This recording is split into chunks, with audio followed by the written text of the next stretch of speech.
집 지하실에서 발견된 충격적인 진실. 서울 강남구에 살고 있던 김 씨 가족. 남편과 아내, 그리고 초등학생 딸 하나를 둔 평범한 가정이었습니다. 작년 봄, 이들은 오랜 꿈이었던 단독주택을 구입하게 되었습니다. 30년 된 2층 단독주택이었지만 넓은 마당과 지하실까지 갖춘 집이었기에 가족 모두가 만족했습니다. 이사를 마치고 한 달쯤 지났을 때였습니다. 김 씨 부부는 지하실을 창고로 활용하기 위해 정리 작업에 들어갔습니다. 지하실은 생각보다 넓었고 이전 집주인이 남겨둔 오래된 가구들과 상자들이 여기저기 놓여 있었습니다. 그런데 지하실 한쪽 구석, 벽면을 자세히 살펴보던 김 씨가 이상한 점을 발견했습니다. 다른 벽과 달리 색깔이 미묘하게 다른 부분이 있었던 것입니다. 마치 최근에 시멘트를 발라 메운 것처럼 보였습니다. 호기심이 생긴 김 씨는 망치와 정을 가져와 조심스럽게 그 부분을 두드려 보았습니다. 다른 벽면과는 확연히 다른 소리가 났습니다. 속이 빈 것 같은 둔탁한 소리였습니다. 아내는 불안해했지만 김 씨는 혹시 벽 안쪽에 수도관이나 전선이 지나가는 공간이 있을 것이라고 생각했습니다. 리모델링을 계획하고 있었던 터라 이 기회에 정확한 구조를 파악해보자고 결심했습니다. 다음 날 주말, 김 씨는 전동 드릴을 준비했습니다. 작은 구멍부터 뚫어보기로 했습니다. 드릴 소리가 지하실에 울려 퍼지자 위층에서 놀고 있던 딸아이가 내려와 아빠가 하는 일을 신기해했습니다. 첫 번째 구멍이 뚫렸을 때 이상한 냄새가 났습니다. 곰팡내 같기도 하고 뭔가 오래된 냄새였습니다. 김 씨는 환기가 안 되는 밀폐 공간이라 그런 것이라고 생각했습니다. 구멍을 조금 더 크게 뚫어 핸드폰 후레쉬로 안을 비춰보았습니다. 그런데 이상했습니다. 벽 안쪽이 생각보다 훨씬 깊었고 뭔가 물체들이 보였습니다. 김 씨의 심장이 빠르게 뛰기 시작했습니다. 혹시나 하는 불길한 예감이 들었습니다. 하지만 이미 시작한 일 끝까지 확인해 봐야 했습니다. 더 큰 망치를 가져와 벽을 조심스럽게 부수기 시작했습니다. 시멘트 조각들이 바닥에 떨어지고 점점 구멍이 커졌습니다. 그리고 마침내 손을 넣을 수 있을 만큼 구멍이 커졌을 때 김 씨의 손이 닿은 것은 차가운 플라스틱 같은 것이었습니다. 조심스럽게 그것을 끄집어내려고 했는데 생각보다 무거웠습니다. 아내의 도움을 받아 겨우 그것을 밖으로 꺼낼 수 있었습니다. 그것은 검은색 비닐봉지에 쌓여 있었습니다. 여러 겹으로 단단히 쌓여 있어서 안에 무엇이 들어있는지 알 수 없었습니다. 하지만 모양으로 봐서는 뭔가 긴 물건 같았습니다. 김 씨 부부는 서로를 바라봤습니다. 둘 다 같은 생각을 하고 있었지만 차마 입에 담기가 무서웠습니다. 딸아이에게는 위층에 올라가서 놀라고 했습니다. 비닐을 하나씩 벗겨내기 시작했습니다. 첫 번째 비닐, 두 번째 비닐, 그리고 마지막 비닐을 벗겨냈을 때 김 씨 부부는 말을 잃었습니다. 그것은 사람의 뼈였습니다. 정확히는 사람의 다리뼈로 보이는 것이었습니다. 아내는 비명을 지르며 뒤로 물러섰고 김 씨는 온몸에 소름이 돋았습니다. 이것이 현실인지 꿈인지 분간이 되지 않았습니다. 하지만 더 충격적인 것은 벽 안에 이것만 있는 게 아니라는 사실이었습니다.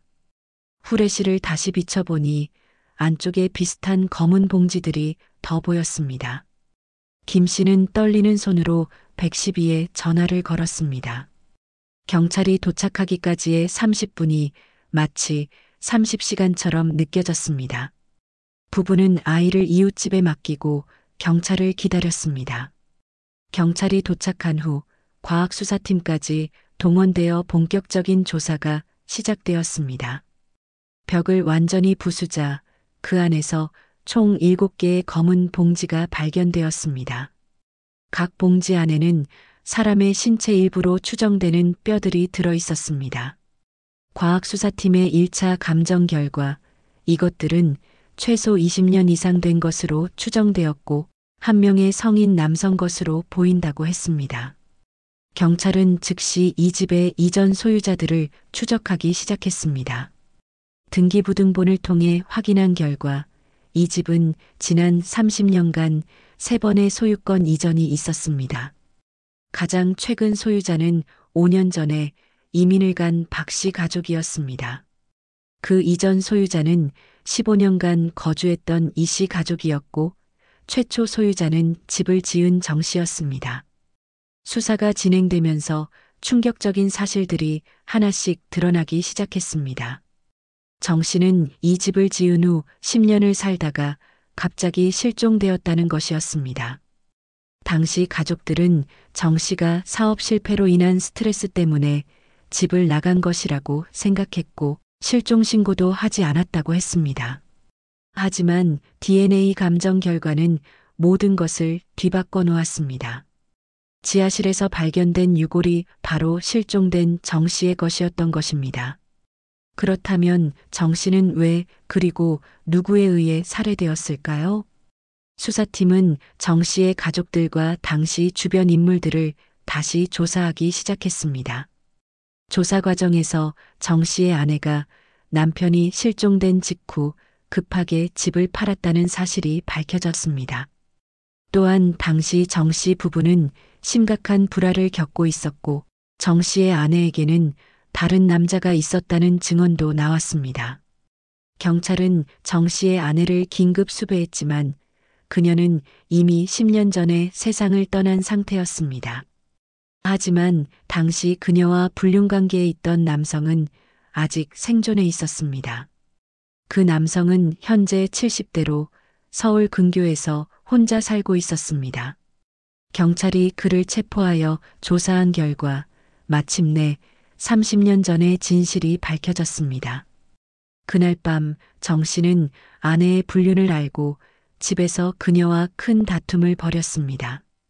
그때 마침 그 남자가 집에 와 있었고 정 씨와 몸싸움을 벌이던 중 실수로 정 씨가 계단에서 떨어져 머리를 다쳤습니다. 순간 당황한 두 사람은 정 씨가 이미 숨진 것을 확인하고 이를 은폐하기로 결심했습니다. 지하실 벽에 구멍을 파서 시신을 숨기고 다시 시멘트로 막았던 것입니다. 30년이 지난 지금 진실은 마침내 세상에 드러났습니다. 정 씨는 비로소 프라퍼한 장례를 치를 수 있게 되었고 가해자도 늦었지만 법의 심판을 받게 되었습니다. 김 씨 가족은 이 충격적인 사건 이후 그 집을 떠났습니다. 아무리 집이 좋아도 그곳에서 평범한 일상을 이어가기는 불가능했기 때문입니다. 이 사건을 통해 우리는 진실이 아무리 오랫동안 숨겨져 있어도 언젠가는 드러난다는 것을 깨닫게 됩니다. 30년 전의 비밀이 한 가족의 새로운 시작을 통해 밝혀진 것처럼 말입니다. 여러분도 중고주택을 구입하실 때는 단순히 겉보기만 보지 마시고 집의 역사와 이전 거주자들에 대해서도 충분히 알아보시기 바랍니다. 물론 이런 극단적인 경우는 매우 드물지만 집이라는 공간에는 그곳에서 살았던 사람들의 이야기가 고스란히 남아있기 때문입니다. 무엇보다 이번 사건은 어떤 범죄도 영원히 숨길 수는 없다는 교훈을 줍니다. 정의는 늦을 수 있어도 결코 사라지지 않는다는 것을, 그리고 진실은 반드시 밝혀진다는 것을 보여주는 사례라고 할 수 있겠습니다.